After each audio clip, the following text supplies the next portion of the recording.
Welcome back to the channel. I'm Colette Elizabeth, and I created this channel as a safe space with you in mind. So today I am going to talk about Black women winning anyway. I had a situation this weekend. I was walking with a friend of mine. Her and we decided to go to brunch and just hang out. She had some free time. I had some free time. So we said, let's just go hang out. And we decided to ride in one car and got in her car, pulled out, minding our own business, talking and laughing as we do. We're pulling away, and over to the left-hand side, there is a hand wash, an old-fashioned hand wash car wash. We felt it, I think, at the same time before we saw it. But as she pulled out, this man stood there glaring at us with the most hateful, vitriol-filled look on his face. He looked as if, I don't know, he seemed disgusted and just angry and hateful. And you could pretty much guess what ethnicity this person was. He wasn't one of us. That man glared at us from the time she pulled her car out of the parking space until we drove out of the parking lot of the building where her business is housed. And we both noticed it. And I looked at her. Now, I've been looked at like that before. I have. When I was I forgot what I was doing, but I was somewhere, and I've had people look at me. I had a lady look at me that when I was riding first class in the airplane, probably a couple months ago. It was my first time riding in first class. I talked about it in a prior video, and this lady looked at me like, what are you doing here? How did you get here? Now, she was passing by first class, and I was sitting in first class enjoying my beverage. Okay. So I asked her, I'll call her Tara. Tara, do you deal with this all the time? Now, she drives a luxury automobile. She's doing very well for herself. She said, yeah, she deals with it. People stare, people look at her, and she herself, she didn't understand it, but she looks amazing in her car. She earned her car. She bought her car. She bought her home. She has her business. She can do what she wants and drive what she wants. But that man stood there and watched us pull out the parking lot. And what I didn't share with you is his arms were folded like this. Dude, what's your problem? Get your car washed. She may own that too. You don't know. Get your car washed and mind your business. That's what I wanted to say. It kind of pissed me off because it's like, he looked like he wanted to say, how dare you? And who do you think you are? And what do you do? You could see all the questions. Now, I am in a car, and the hatred was so strong and focused and pointed at us that we both felt it. And I'm thinking to myself, now this man is waiting, I'm assuming, to get his car washed. There's other people sitting here waiting to get their car washed. It's an outside type of car wash. It's hand washed. I would feel embarrassed. I would feel ashamed to be standing there staring at some people with a hateful look on my face that I don't even know for no reason. I just would not feel right. You may say, Colette, now you're starting off the video a little negative. I am, because this just happened. And I'm thinking to myself, how many of us shrink back when we are faced as Black women with people questioning us about how we got this and how do we pay for that and what do you do and all those type of questions? You know what I'm saying? And I even did a video about it. I believe the video was called Stop Explaining. That's what the video was called. And I'll put a link to that video down below, but it's called Stop Explaining. And what prompted that video as this one is I'm sick of people feeling like they have the right to question Black women. They have a right to interrupt our conversations. They have a right to demand that we show or validate how we got to where we are, or how we're driving what we're driving, or how we're wearing what we're wearing. It is crazy. And you know what I love about us, I absolutely love about Black women, is that despite all of the challenges that we face, all the systemic barriers that we face on a daily basis, from getting denied promotions that we know we were due and should have gotten, from something like that to something maybe as small as being followed around the store when you make more money than the person who is behind the counter. Okay, and I'm not putting people who work in retail down, because I worked in retail and I made some good money, and there are people who work in retail, they work hard for their money, and I'm not putting them down. But the point I'm making is you have people who feel like they can size you up, they can put you in a box, and if you do not, number one, stay in that box that they have put you in, that's number one. And number two, if you dare to show, hey, I don't belong to the box. In fact, I own the box. I created the box. I'm going to be a circle today, or I'm not getting in anything today. It seems like people get upset and they absolutely lose their minds. I read some of my comments and I see how so many of us Black women on these jobs and in society, we are questioned about our credibility, about our qualifications, about everything. I had one person who put recently, she has a PhD, and I guarantee you the people she worked with probably don't have one, but she's always questioned about why she made this decision. What was the reasoning behind it? And I'm not talking about questions as far as trying to get clarity, trying to get understanding. I'm talking about questioning like, who are you to make this decision? I've been there, I've done that, I've had to deal with that, where I had to constantly talk about, hey, I've been here over 27 years, or I have a master's degree. People say, why do you have to say that? Because sometimes people put you in a situation where you feel like you have to justify decisions. Now, I'm at a place in my life, I don't do that anymore. I make a decision, I tell you what the decision is, and if you don't like it, well, then that's okay. What I was talking about is we as Black women, we are still doing our thing. And I'm so proud of us. I'm so proud of my friend that I was driving with, who this man who did not know her, who made judgments about her and probably me too, and who questioned our right to drive in a luxury automobile past him while he was probably in whatever he was driving. Maybe he was in the same kind of car. I didn't see the same kind of car in that car wash, and I did look because I was trying to figure, okay, now what he driving? What he mad about? So I was being a little petty for a second, but I left it alone. But the point I'm making is he doesn't know her. He don't know how hard she's worked to acquire the things that she wants to acquire.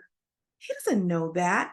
I'm not going to tell too much of her business because it ain't my business to tell. But the point I'm making, he does not know her, but yet he felt that he had a right to question her. And he didn't question it with words, but it was his look. Like, how'd she get that? What's she doing? And I can just about imagine what he was thinking. I could just about imagine how he felt she got the money to ride in this car. I could just imagine.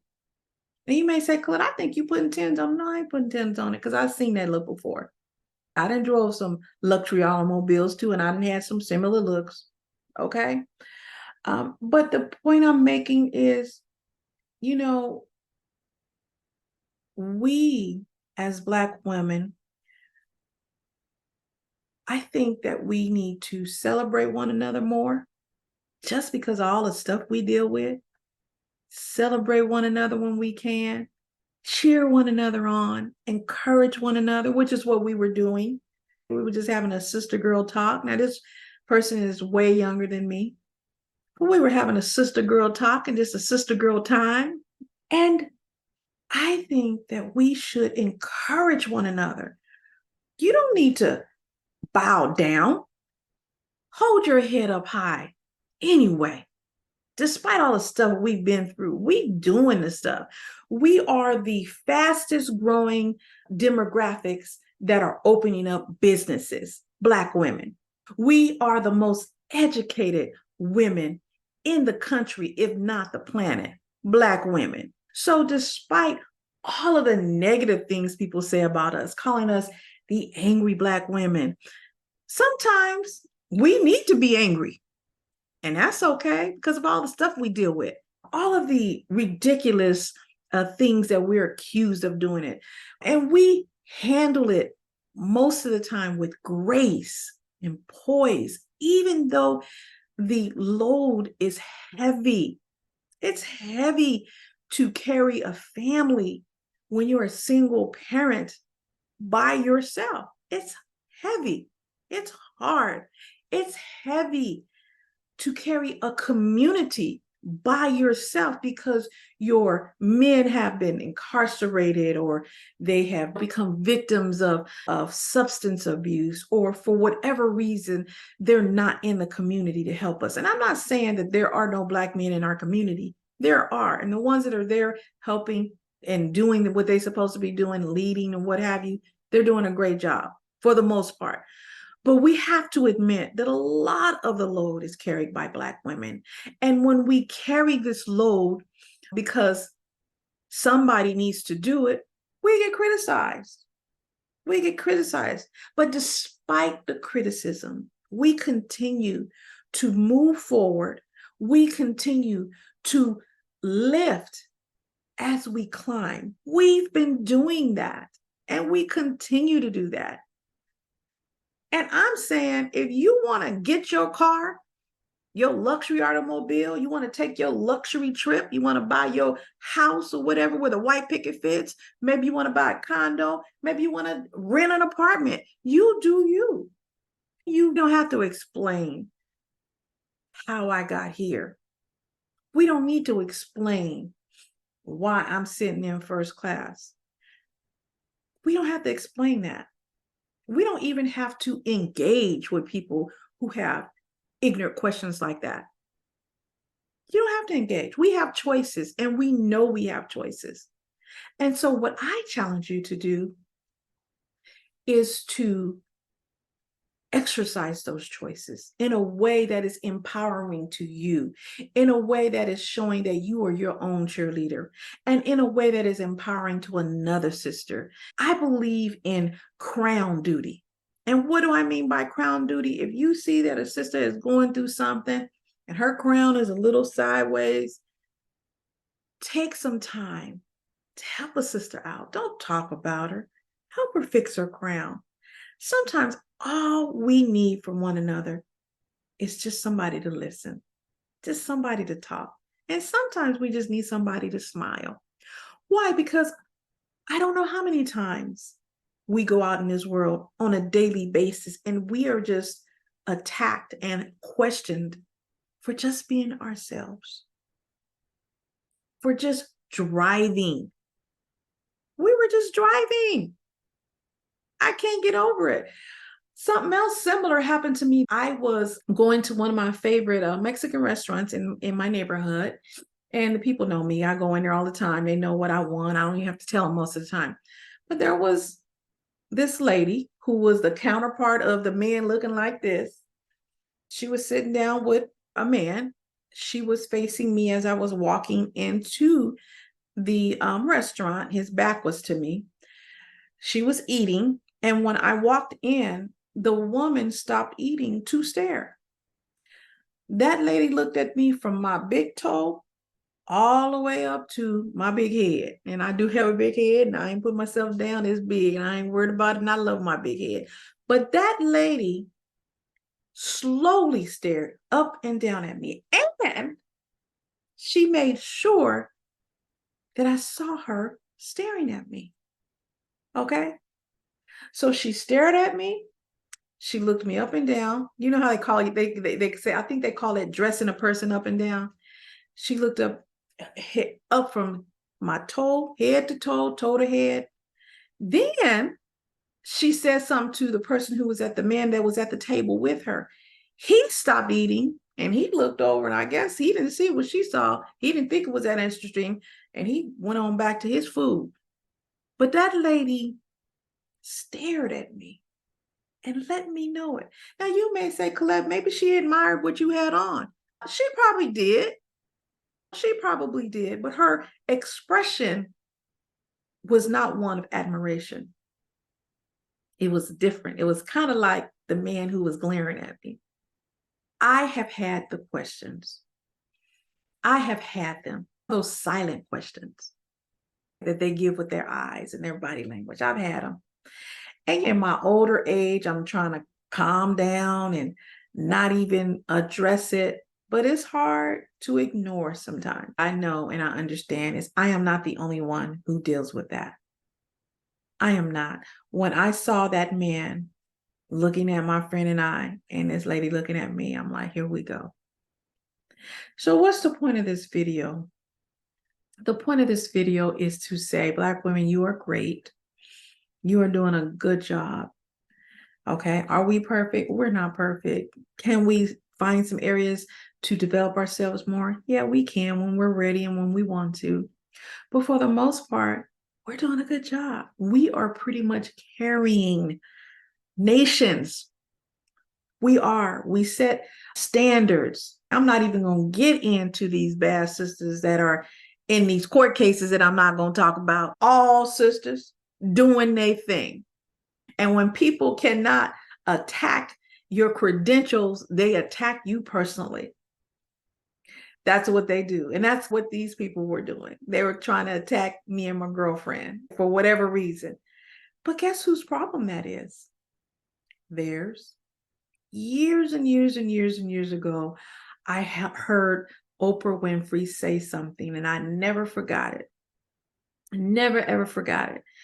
And what she said is the way she deals with haters and people who have an issue with her is she knows that their opinion of her is none of her business, none of her concern. And that's how we need to get. Most of us are like that because we are accustomed to people questioning us about different things. So we've learned to let it roll off our back, right? But sometimes it gets hard. It gets difficult. And when I'm doing these videos, y'all, I'm doing them for me too. I have to go back and watch the videos that I make sometimes a couple times and say, okay, that's true. So even though I make the videos, that does not mean that I have completely 100% arrived. I have not. I still have a long way to go, but I am trying and I'm doing my best. I am doing the best that I can right now as far as being who I am, being excited about who I am, being unapologetically, authentically who I am. And am I changing? I'm changing. But what I love about this new season of my life, and I like that the younger sisters are learning it earlier, is I get that I don't have to explain myself to anyone. I don't have to show you anything about how I got where I am or show you anything about where I am going. Newsflash, slavery over with. We don't need a pass, more to show I'm going from this plantation to another. We are free to roam around. And so folks got to get used to it because some of us are roaming in luxury. And sis, do not shrink back. They will get used to it. And if they can't get used to it, it ain't your problem. Well, thank you for watching. If you like the video, give it a thumbs up. It lets YouTube algorithm know that you like the video, and it pushes it out for other people so that they can see it. Share the video with others. Also put comments in the comments below. I read them all. I respond to most of them, if not all of them. We will talk soon.